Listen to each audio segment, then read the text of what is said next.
I watched the Sixers game last night, and I had to be real, man. Like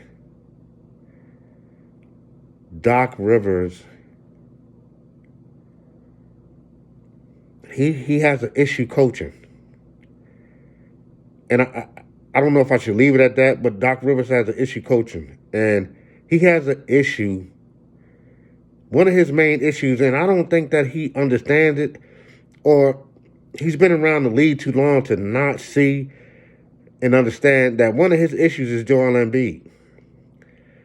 And the reason why I say that is because even the commentators won't call Joel Embiid out, right? Because he's scoring 40 and all this and this and that and that and this and all that's fine and all that's well. And like I said, I love Joel Embiid. He's a good young buck.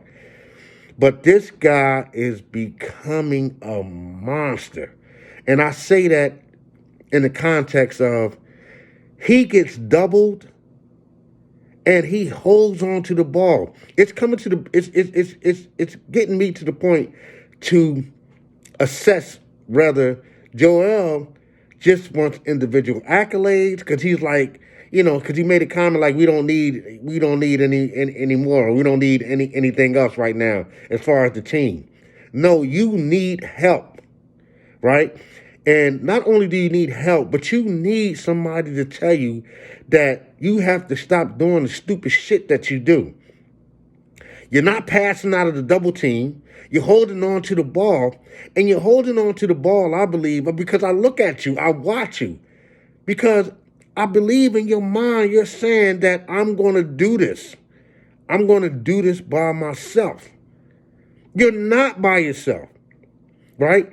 You're either going to become Joel Embiid, the great 76er player that broke all the records, right? Maybe even win an MVP, get individual accolades, right? Or you're going to be the Joel Embiid who brings the 76ers the chip. And if you bring the 76ers the chip, you got to elevate not just your play, but the players around you. Like you can see how you running up the court with the ball, right? You love for people to say, oh, look how this 7-footer is dribbling the ball all the way down the court and he slams it. You love that. When you could have just as easy passed the ball to Tobias or Maxey or one of your other players on the wing. And the shot was easily available and accessible to them. But because you're such a show-off, right? And you're on some individualism right now, and you're not going to be successful like that.